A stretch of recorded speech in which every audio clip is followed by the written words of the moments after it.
Hi guys, and welcome to my review of Alien Resurrection, directed by Jean-Pierre Jeunet, who was a French director who was most notably known for doing these arty French films. His most notable works were Amelie and Delicatessen. So straight off the bat, just seems a really odd choice for an Alien film.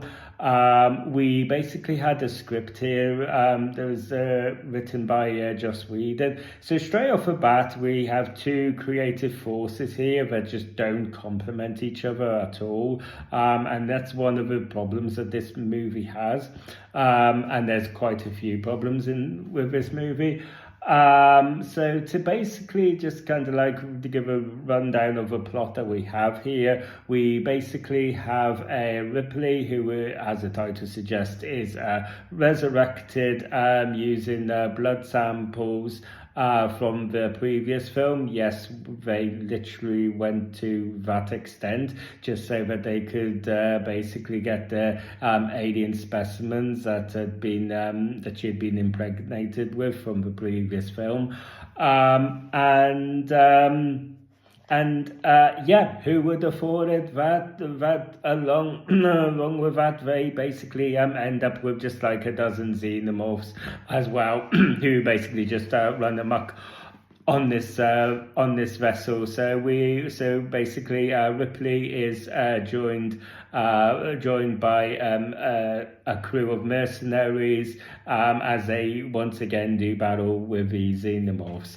And unlike the previous entries that we had got in this franchise, or up till this point, there's no real kind of in-depth analogy that you can make on the technical level in terms of, themes that are being explored or symbolism or anything like that. This feels very much the most kind of like straight up sci-fi action film, and it's just this seems to be the alien film that's most designed to just kind of turn your brain off and just kind of go with it.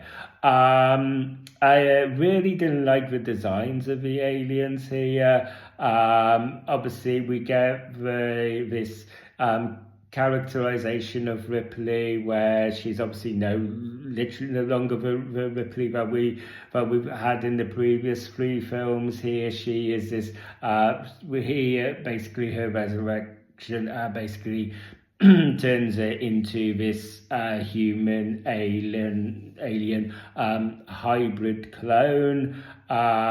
So we basically have a version of Ripley here that is quite darker and quite more primal,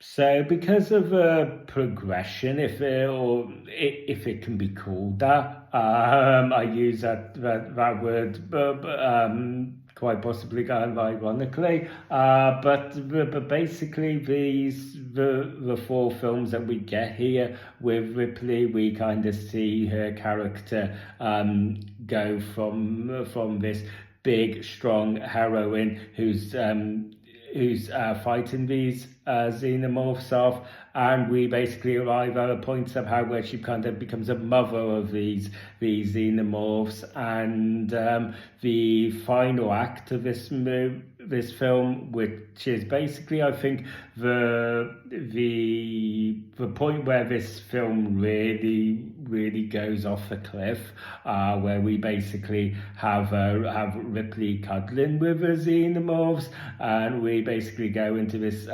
alien hybrid, which just looks ridiculous and farcical, and has been a point of just mockery for this film. Along those lines, like even prior to that, I wasn't really a big fan of the designs of the xenomorphs in this film. So yeah, I mean, so to no real degree can I say that this is a good film.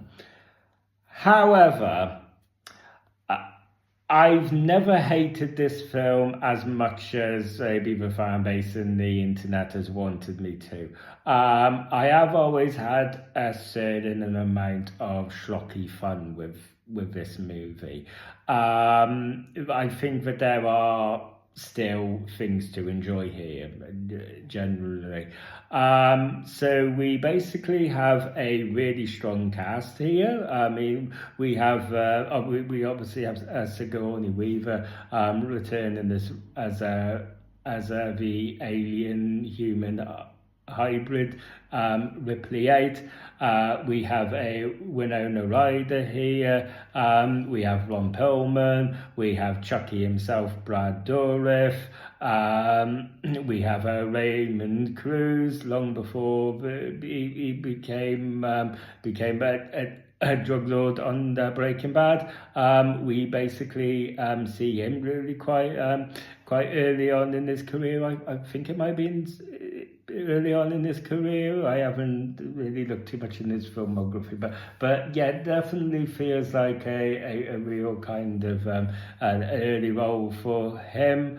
But I think one of the standouts of the cast here actually comes from Dominique Payne, who I just think is just so good in this role and just so amusing and just basically is just so witty yeah, just really liked his character here, and one of the main things that really always has stood out in my mind, there is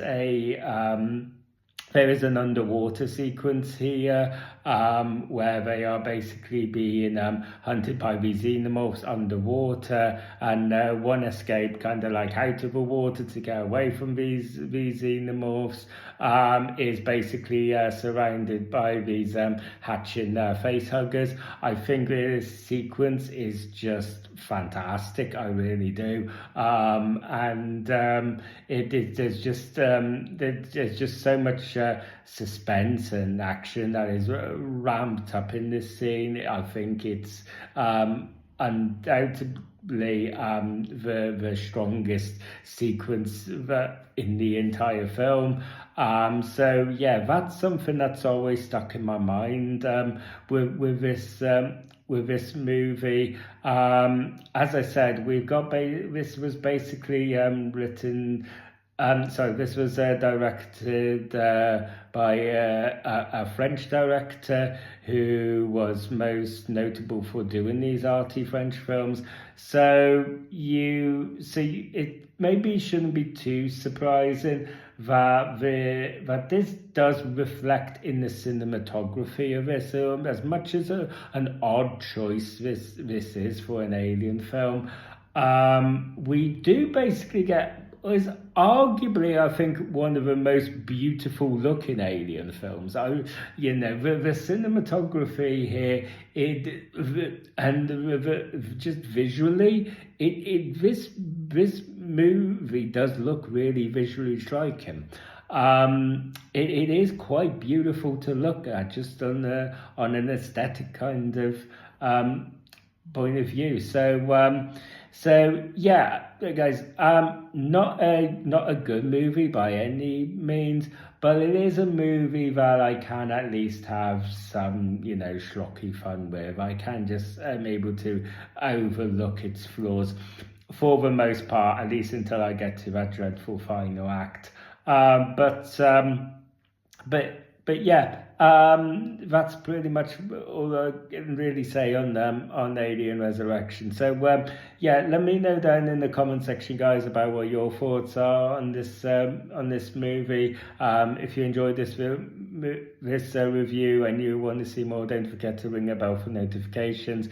Don't forget to like and subscribe. I've been reviewing all of the Alien films on this channel with that, I'll be reviewing all of the Predator films as well, and then I'll be bringing these two franchises together for one last face-off, and I'll be ranking all Alien and Predator films, ranking them from the worst to the best. So stay tuned for that, and yeah, until next time, I will see you guys in the next video. You guys take care.